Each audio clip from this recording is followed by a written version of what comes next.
ಈ ಸರ್ಕಾರ ಕಮಿಷನ್ ಸರ್ಕಾರ ಇರೋದಿನ್ನ ಅವರು 1 ವರ್ಷ 3 ತಿಂಗಳು ಅಷ್ಟರಲ್ಲಿ ಏನೇನು ದುಡ್ಡು ಹೊಡಿಬೇಕು ಹೊಡ್ಕೊಂಡು ಹೋಗೋಕೆ ರೆಡಿ ಇರ್ತಾರೆ. ನಾವು 1 ವರ್ಷ 3 ತಿಂಗಳು ನಮಗೆ ರಾವು ಕಾಲ. DK ಶಿವಕುಮಾರ್ MB ಪಾಟೀಲ್ ರಾವು ಕೇತುಗಳಿದ್ದಂಗೆ ಇವೆರಡನ್ನೂ ಕೂಡ ಬರ್ತವೆ, ಹುಷಾರಾಗಿರ್ಬೇಕು. ಅದಕ್ಕೆ ನಾನು ಸಜೆಷನ್ ಕೊಟ್ಟಿದ್ದೀನಿ ನಮ್ಮ ರಾಜಶೇಖರ ರೆಡ್ಡಿ ಅವರು. ನಾವು ಇಲ್ಲಿ ನೀವು ಗಟ್ಟಿ ಕೂಗಿದ್ರೆ ನಾವು ಅಲ್ಲಿ ಗಟ್ಟಿ ಕೂಗ್ತೀವಿ, ನಾವು ನೀವು ಮೆತ್ತು ಕೂಗಿದ್ರೆ ನಾವು ಅಲ್ಲಿ ಮೆತ್ತು ಕೂಗ್ತೀವಿ. ಅದಕ್ಕೆ ಇನ್ನೊಂದು 10-15 ದಿನದಲ್ಲಿ ಇಲ್ಲಿ ಸೇರಿದ್ದೀರಲ್ಲ, ಆನೇಕಲ್ಲು ಹತ್ರನೇ ತಾಲೂಕು ಆಫೀಸ್ ಬೀಗ ಹಾಕೋಣ ಅಲ್ಲಿಗೆ. ನಾನು ಬರ್ತೀನಿ. ಅವ್ರು ಯಾರು ಹೇಳಿದ್ರಲ್ಲ ಪೊಲೀಸರು ಹೊಡಿತಾರೆ ಅಂತ, ಅದ್ಯಾವ್ಯಾವ ಪೊಲೀಸರನ್ನು ಕರ್ಕೊಂಬರ್ಲಿ, ನಾನೇ ಬರ್ತೀನಿ. ನಾನಿದ್ರೆ ಹೊಡಿತಾರ? ಹೊಡಿಲಿ ನೋಡೋಣ. ನನ್ನ ಕೈಗೆ ಬೀಗ ಕೊಡಿ, ನಾನೇ ಹಾಕ್ತೀನಿ, ನೀವು ಹಾಕ್ಬೇಡಿ. ನಾನೇ ಹಾಕ್ತೀನಿ ಬೀಗ, ತಾಲೂಕು ಆಫೀಸ್ ಕಚೇರಿಗೆ ನಾನೇ ಬೀಗ ಹಾಕ್ತೀನಿ. ಅಧಿಕಾರಿಗಳು ಎಚ್ಚರಿಕೆ ಇರಲಿ, ಯಾರ ಮೇಲೆ ಕೈ ಮಾಡೋದು ಏನಾರ ಘಟನೆ ಬಂದರೆ ನೆಟ್ಟಗಿರಲ್ಲ ಅನ್ನೋ ಮಾತನ್ನು ಕೂಡ ನಾನು ಈ ಮುಖಾಂತರ ಹೇಳ್ತಾ ಇದ್ದೀನಿ. ಅವ್ರು ನೆಟ್ಟಗಿರಲ್ಲ.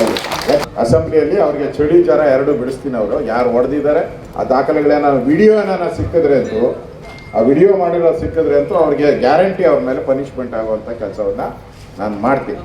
ಆನೇಕಲ್ ತಾಲೂಕಿನ ಸರ್ಜಾಪುರ ಹೋಬಳಿ ವ್ಯಾಪ್ತಿಯ 11 ಹಳ್ಳಿಗಳಲ್ಲಿ KIADB ಸಂಸ್ಥೆಯು ಕೃಷಿ ಭೂಮಿಗಳನ್ನು ಭೂಸ್ವಾಧೀನ ಮಾಡಿಕೊಳ್ಳಲು ಮುಂದಾಗಿದ್ದು, ಇನ್ನು ಅಕ್ರಮ ಭೂಸ್ವಾಧೀನವನ್ನು ವಿರೋಧಿಸಿ ಮುತ್ತಾನಲ್ಲೂರು ಮತ್ತು ಹಂದೇನಹಳ್ಳಿ ಗ್ರಾಮದಲ್ಲಿ ಕಳೆದ 800 ದಿನಗಳಿಂದ ರೈತರು ಅಹೋರಾತ್ರಿ ಧರಣಿ ಸತ್ಯಾಗ್ರಹವನ್ನು ಮುಂದುವರೆಸಿದ್ದು, ಜೊತೆಗೆ ಬೆಂಗಳೂರಿನಲ್ಲಿ ಜುಲೈ 1ರಂದು ಸರ್ಜಾಪುರ ಹೋಬಳಿಯ ಭೂಸ್ವಾಧೀನ ರೈತರ ಮೇಲೆ ಪೊಲೀಸರು ಮಾಡಿರುವಂತಹ ಹಲ್ಲೆ ಹಾಗೂ ಬಂಧನ ಕ್ರಮವನ್ನು ಖಂಡಿಸಿ ಇಂದು ವಿರೋಧ ಪಕ್ಷದ ನಾಯಕರಾದಂತಹ R. ಅಶೋಕ್ ರವರು ಪ್ರತಿಭಟನಾ ಸ್ಥಳಕ್ಕೆ ಆಗಮಿಸಿ ರೈತರ ಹೋರಾಟಕ್ಕೆ ಬೆಂಬಲವನ್ನು ಸೂಚಿಸಿದರು.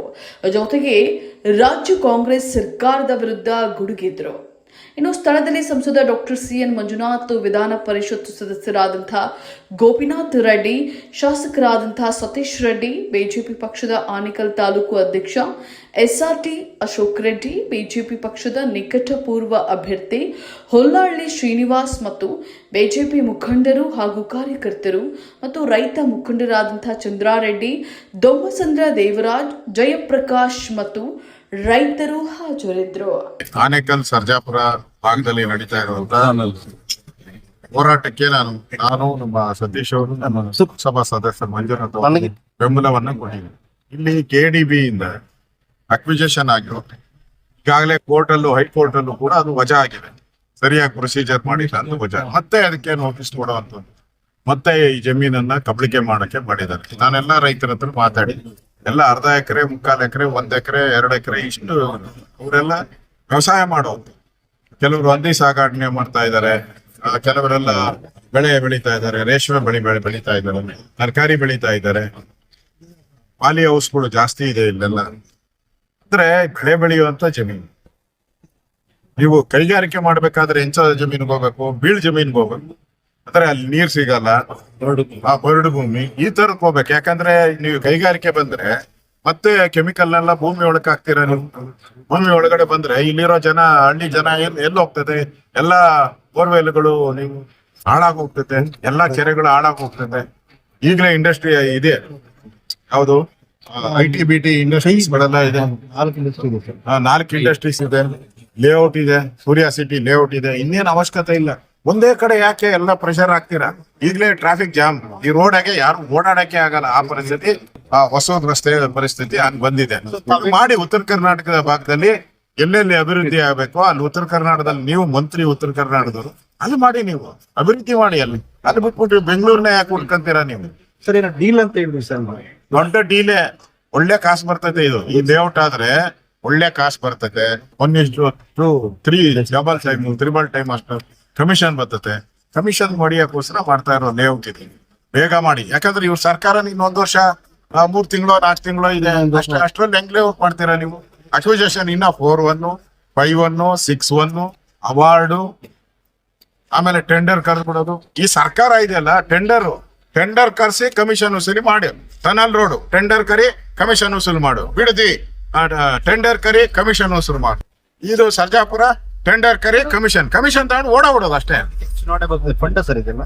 ಇದು ಕೇಂದ್ರದ ಕಾಂಗ್ರೆಸ್ ಸರ್ಕಾರಕ್ಕೆ ಫಂಡ್ ಕೊಡಕ್ಕೆ ಎಲ್ಲಾ ಮಿನಿಸ್ಟರ್ಗಳಿಗೂ ಫಿಕ್ಸ್ ಮಾಡ್ತಾ ಇದ್ದಾರೆ. ಈಗ ಯಾರ್ಯಾರು ಮಿನಿಸ್ಟರ್ ಆಗ್ಬೇಕು ಅವರೆಲ್ಲ 100-150 ಕೋಟಿ ಕೊಟ್ರೇನೆ ಮಿನಿಸ್ಟರ್ ಆಗೋದು, ಇಲ್ಲ ಅಂದ್ರೆ ಮಿನಿಸ್ಟರ್ ಆಗ ಸಾಧ್ಯನೇ ಇಲ್ಲ.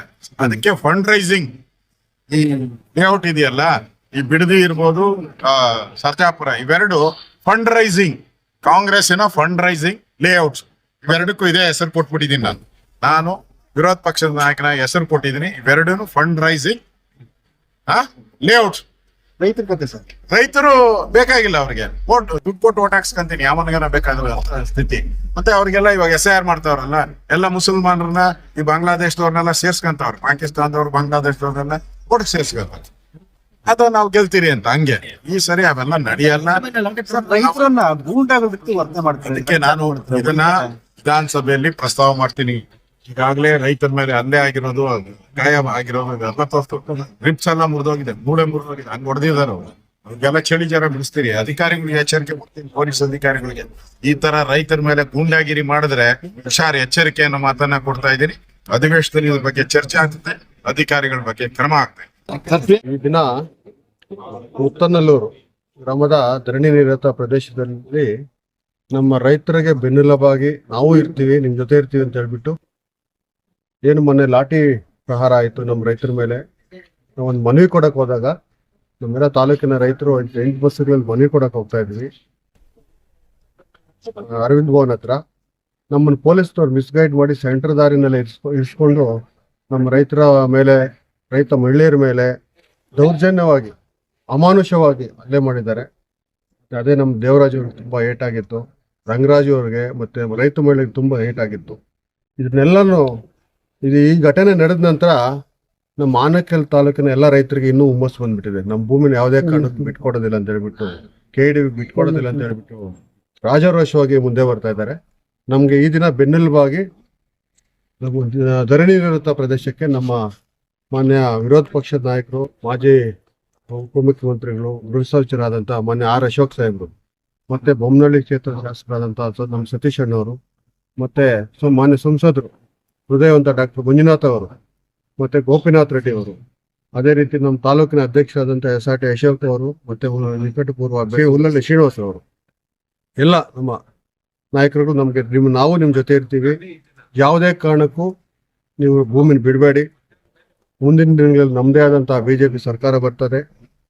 ಇದೇ ಮುಂದಿನ ಅಧಿವೇಶನದಲ್ಲಿ ನಾವು ನಿಮ್ಗೆ ರೈತರ ಬೆನ್ನೆಲುಬಾಗಿ ನಾವು ನಿಮ್ ಪರವಾಗಿ ಧ್ವನಿ ಎತ್ತುತ್ತೀವಿ ಅಂತ ಹೇಳ್ತಾ ಅವರು ನಮ್ಗೆ ಭರವಸೆಗಳನ್ನ ಕೊಟ್ಟಿದ್ದಾರೆ. ಮತ್ತೆ ರೈತರನ್ನು ಉದ್ದೇಶಿಸಿ ಸುದೀರ್ಘವಾಗಿ ಮಾತನಾಡಿದ್ದಾರೆ. ನಮ್ಮ R. ಅಶೋಕ್ ಅವ್ರು ಹೇಳ್ಬೋದು, ನಮ್ಮ ಮಂಜುನಾಥ್ ಸರ್ ಹೇಳ್ಬೋದು, ಸತೀಶ್ ರೆಡ್ಡಿ ಅವರು ಹೇಳ್ಬೋದು. ಇನ್ನೊಂದು ವಾರ 10 ದಿನದಲ್ಲಿ ತಾಲೂಕು ಕಚೇರಿಗೆ ಮುತ್ತಿಗೆ ಹಾಕೋಣ ಅಂತ ಹೇಳ್ಬಿಟ್ಟು ನಿರ್ಧಾರ ಮಾಡಿದ್ದೀವಿ. ಅದಕ್ಕೆ ನಮ್ಮ R. ಅಶೋಕ್ ಅವರು, ಸತೀಶ್ ಅಣ್ಣವರೆಲ್ಲ ನಾವು ನಿಮ್ ಜೊತೆ ಬರ್ತೀವಿ ಅಂತ ಹೇಳ್ಬಿಟ್ಟು ನಮ್ಮ ನಾರಾಯಣ ಸ್ವಾಮಿ ಸಮೇತ, ನಮ್ಮ ಮಾಜಿ ಸಚಿವರಾದಂತಹ ನಾರಾಯಣ ಸ್ವಾಮಿ ಸಮೇತ ತಾಲೂಕು ಕಚೇರಿಗೆ ಮುತ್ತಿಗೆ ಹಾಕೋರಿದ್ದೇವೆ. ಈಗಾಗಲೇ ನಾವು 2 ಬಾರಿ ನಾವು ತಾಲೂಕು ಕಚೇರಿಗೆ ಮುತ್ತಿಗೆ ಹಾಕಿದ್ವಿ ತಾಲೂಕಿನ ರೈತರು. ಅದ್ರ ಜೊತೆಗೆ ನಮ್ಮ R. ಅಶೋಕ್ ಅವ್ರ ಸಹಿತ ನಿಮ್ ಜೊತೆ ನಾನು ಬರ್ತೀನಿ. ಯಾರು ಬರ್ತಾರ ಬರ್ಲಿ, ಯಾವುದೇ ಕಾರಣಕ್ಕೂ ಭೂಮಿ ಬಿಡಬೇಡಿ. ಇನ್ನು 1.5 ವರ್ಷದಲ್ಲಿ ನಿಮ್ ಸರ್ಕಾರ ಬರ್ತದೆ. ನಮ್ ಸರ್ಕಾರ ಬಂದ್ಮೇಲೆ ಯಾಕಂದ್ರೆ ನಮ್ಮ ಸತೀಶ್ ಅಣ್ಣವರು ಭರವಸೆ ಕೊಟ್ಟಿದ್ದಾರೆ, R. ಅಶೋಕ್ ಅವರು ಭರವಸೆ ಕೊಟ್ಟಿದ್ದಾರೆ. ನಮ್ದೇ ಸರ್ಕಾರ ಬಂದ್ರೆ ಯಾವುದೇ ಕಾರಣಕ್ಕೂ ನಿಮ್ ಜಮೀನ ಸ್ವಾಧೀನ ಪಡಿಸ್ಕೊಳ್ಳೋದಕ್ಕೆ KDBಗೆ ಬಿಡೋದಿಲ್ಲ, ನಾವು ನಿಮ್ಗೆ ಉಳಿಸ್ಕೊಳ್ತೀವಿ ಅಂತ ಹೇಳ್ಬಿಟ್ಟು ಹೇಳಿದ್ದಾರೆ. ಇವತ್ತು ನಡೆದಂತ ಮುತ್ತನೂರು ಧರಣಿ ಪ್ರದೇಶ ಹಾಗೂ ಹಂದೇನಹಳ್ಳಿಯಲ್ಲಿ ಯಶಸ್ವಿಯಾಗಿ ಇವತ್ತು ಸುಮಾರು 1500 ಜನ ರೈತರಿಂದ ಮತ್ತು ಕಾರ್ಯಕರ್ತರಿಂದ ಇವತ್ತು ತುಂಬ ತುಳುಕಿತ್ತು. ನಮಗೆ ಸಂತೋಷದ ವಿಷಯ. ಇವತ್ತು ನಡೆದಂತ ವಿಚಾರಗಳಲ್ಲಿ ನಮ್ಮ R. ಅಶೋಕ್ ಅವರು, ನಿಮ್ಮ ಸತೀಶ್ ರೆಡ್ಡಿ ಅವರು ಹುರಿದುಂಬಿಸಿ ಮುಂದೆ ಯಾವ ಹೋರಾಟಕ್ಕೂ ನಾವು ಸಿದ್ಧಾಂತ ಮಟ್ಟಕ್ಕೆ ಇವತ್ತು ರೈತರೆಲ್ಲನೂ ಬೆಳೆದಿದ್ದೀವಿ. ಇನ್ನು ಮುಂದೆ ತೋರಿಸ್ತೀವಿ ಯಾವ ತರ ಏನು ಆನೇಕಲ್ ತಾಲೂಕು ಭಾಗ ಏನಿದೆ ಎಂದು. ಈಗಾಗಲೇ ನಮ್ಮ ಆನೇಕಲ್ ತಾಲೂಕಲ್ಲಿ 8 ಕೈಗಾರಿಕಾ ಪ್ರದೇಶ ಇದೆ, IT BT ಇದೆ. ಹೇಳಿ ನಮ್ಮ ಆನೇಕಲ್ ತಾಲೂಕೇ ಬೇಕು ನಿಮ್ಗೆ?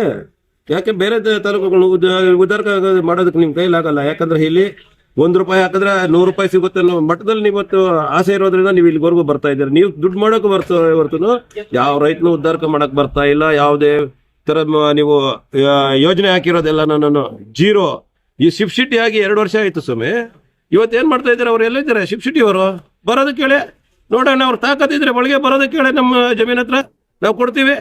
ಅದು ಇಲ್ಲ, ನಿಮ್ಮ ಹತ್ರ ಬರೋಕ್ ನಿಮ್ ಕೆಪಾಸಿಟಿ ಇಲ್ಲ. ಸರ್ಜಾಪುರ ರೋಡ್ ಸರ್ಜಾಪುರ ರೋಡ್ ಇವತ್ತು 23 ಕಿಲೋಮೀಟರ್ ನಾವು ಬೆಂಗಳೂರು ದಾಟಬೇಕಾದ್ರೆ 2.5 3 ಗಂಟೆ ಬೇಕು. ಎಷ್ಟು ಮಾತ್ರ ನಿಮ್ ಸರ್ಕಾರ ಜನಗಳಿಗೆ ಸ್ಪಂದನೆ ಮಾಡ್ತಾ ಇದೆ?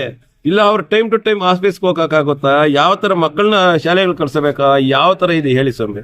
ಇಲ್ಲಿ ಇದೆ ಈಗಾಗಲೇ ನಮ್ಮ ಇದರಲ್ಲಿ ತುಳುಕ್ತಾ ಇದೆ ಇಂಟರ್ನ್ಯಾಷನಲ್ ಸ್ಕೂಲ್ಸ್. ಪರಿಸರ ಚೆನ್ನಾಗಿದೆ ಅಂದ್ಬಿಟ್ಟು ಇವಾಗ ಇಲ್ಲೆಲ್ಲ ಬಂದಿದ್ದಾರೆ ಮಕ್ಕಳನ್ನ ಓದಿಸ್ತಾ ಇರೋದಕ್ಕೆ. ಇಲ್ಲ ಅಪಾರ್ಟ್ಮೆಂಟ್ಗೆ ಬಂದಿದ್ದಾರೆ, ಅವ್ರಿಗೆಲ್ಲಾನು ಮೂಲಸೌಕರ್ಯ ಕೊಡಿ ಸಾಕು. ಎಲ್ಲಾನು IT BTಗಳೆಲ್ಲಾನು ಕೆಲಸಗಳು ಬೇಕಾದಷ್ಟು ಕರೆದು ಅವರೇ ಕೊಡ್ತಾ ಇದ್ದಾರೆ, ಎಲ್ಲ ಸಿಗ್ತಾ ಇದ್ದಾವೆ. ಯಾರಿಗೂ ಅನ್ಯಾಯ ಆಗ್ತಾ ಇಲ್ಲ. ಆದ್ರೆ ಈಗಿರೋ ರೈತರನ್ನ ಮಾತ್ರ ತುಳಿದು ನೀವು ದೊಡ್ಡವರಾಗಬೇಡ್ರಿ.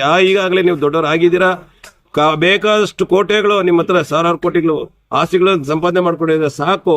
ಆದ್ರೆ ರೈತನಾಗ್ ಬಿಟ್ಟು ಅವ್ರನ್ನು ಬೆಳೆಸಿ